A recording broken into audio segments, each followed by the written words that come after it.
Todo aquel que ha vivido largo tiempo dentro de una determinada cultura y se ha planteado repetidamente el problema de cuáles fueron los orígenes y la trayectoria evolutiva de la misma, acaba por ceder también alguna vez a la tentación de orientar su mirada en sentido opuesto y preguntarse cuáles serán los destinos futuros de tal cultura y por qué avatares habrá aún de pasar.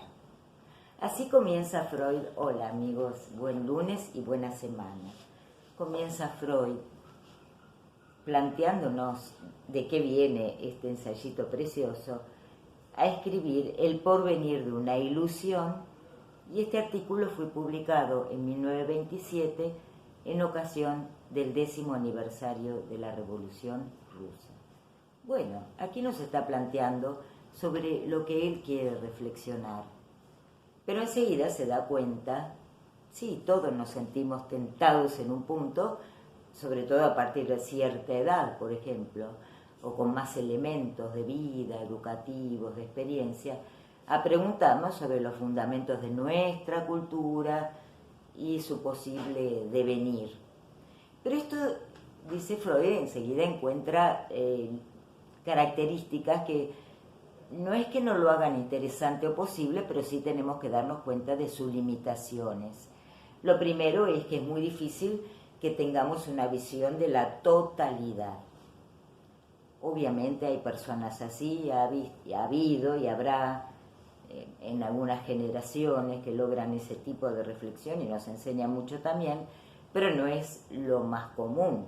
En general estamos inmersos en nuestros problemas, nuestras cuestiones, y más amplio o más estrecho tenemos un campo determinado en el que nos movemos por nuestra posición social, por lo que trabajamos, por nuestros saberes, por nuestra situación en la vida. Además, dice Freud, influyen factores personales. Depende qué situación estemos pasando, cuál sea nuestra experiencia de vida.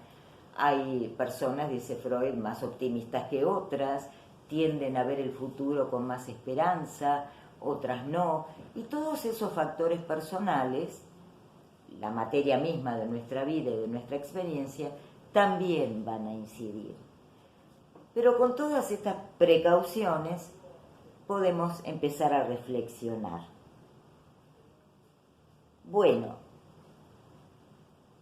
¿qué es la cultura humana? Porque si nos estamos preguntando por las características, los fundamentos de nuestra civilización, estamos hablando de cultura humana. Para Freud, cultura y civilización son sinónimos y los va a usar en ese sentido. Ahora vamos a ver en qué consiste para él ese campo, la cultura humana.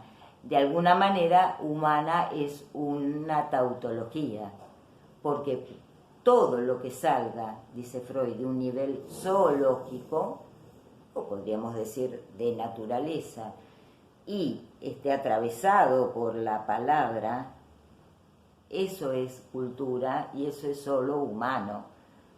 Bien, entonces, en ese sentido, metafóricamente podemos hablar de la cultura de tales animales, bueno, pero en general hablamos de comunidad y hablamos de naturaleza. Entonces, si se eleva por ese nivel zoológico, tal como sucede en el ser humano, eso es la cultura, eso es la civilización. Desde ese punto de vista, todos estamos en civilización, todo ser humano, más allá de las particularidades de nuestra cultura en sentido más descriptivo, digamos. Bueno, Freud nos enseña que la cultura así considerada, tiene dos aspectos. Uno es el tema básico de la provisión de los bienes, la producción, la provisión y la distribución de los bienes, o sea, todo lo que es el conjunto del poder y del saber del ser humano sobre la naturaleza para su propio beneficio. Nos tenemos que asegurar lo más básico de la existencia: el agua, los alimentos, la forma de acceder a ellos, de producirlos, de mejorarlos, de distribuirlos, ahí va a entrar otro factor, y de todo lo que son los bienes materiales de esa cultura. Toda cultura humana los tiene. Eso es un aspecto, podríamos decir, material, pero no solo no es el único, sino que ni siquiera es el más importante desde algún punto de vista, ya que el ser humano se organiza, tenemos organizaciones, lo que llamaríamos, ¿recuerdan cuando leíamos a Kelsen? Instituciones, normatividad. Se expresa con un orden religioso, vamos a decirlo así en sentido amplio, moral, jurídico. Todo eso es la institucionalidad humana, es como los seres humanos nos vinculamos, nos relacionamos, nos definimos en una sociedad, o en toda sociedad, si vamos al caso.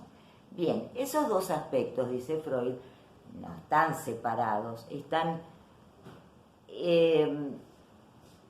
digamos, mezclados en un punto que a veces se nos hace difícil separar, pero son dos aspectos bien claros, porque no hay, justamente llamamos sociedad, cultura, civilización, a ese orden normativamente dado. Bueno, dicho esto, Freud se va a preguntar sobre, hoy lo diríamos quizás en estos términos, lo estructural de ese orden. ¿Por qué? Porque siempre vamos a tener alguno, porque no somos sin eso, porque el ser humano no puede vivir en el aislamiento, no existiríamos.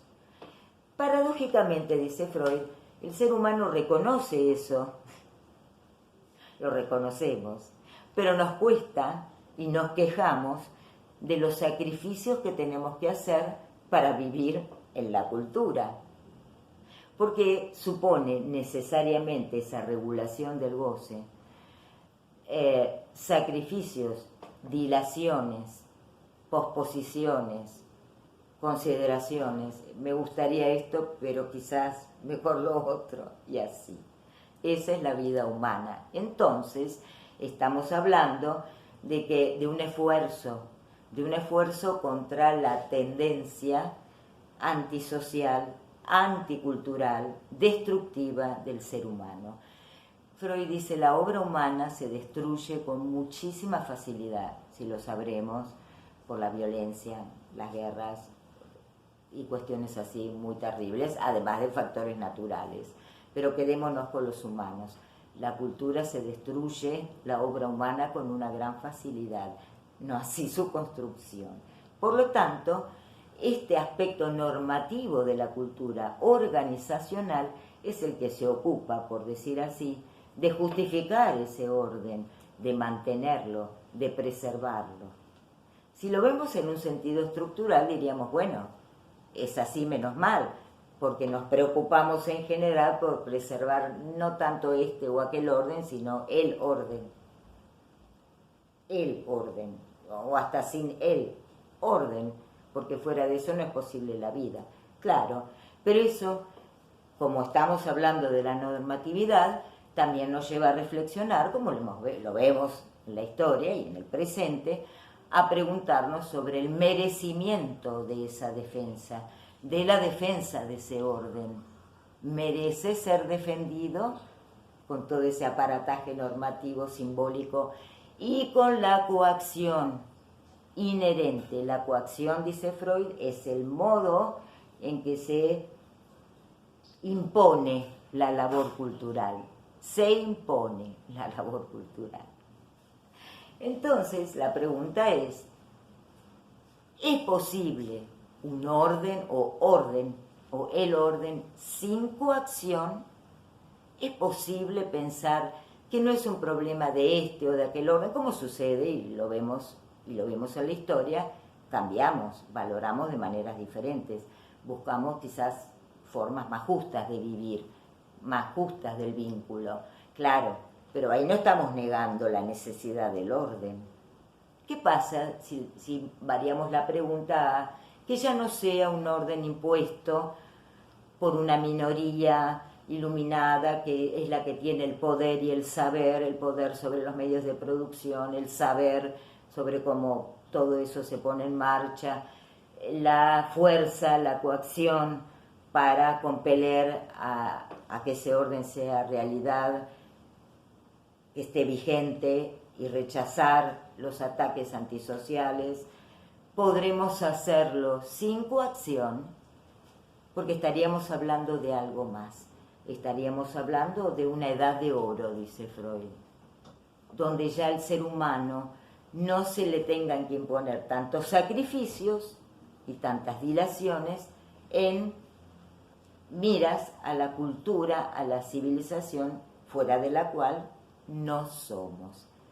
Bueno, en el próximo video, planteadas estas cuestiones que recién comienzan, vamos a ver cómo las vincula Freud con su reflexión sobre lo que está pasando en la Unión Soviética, recién nacida, y que se estaba planteando, un poco todavía se veía a sí misma y así lo decía el mundo, como el establecimiento no meramente de otro orden, sino de algo completamente distinto, sobre otros cimientos. ¿Será posible eso? Seguimos en la próxima con Freud. Gracias.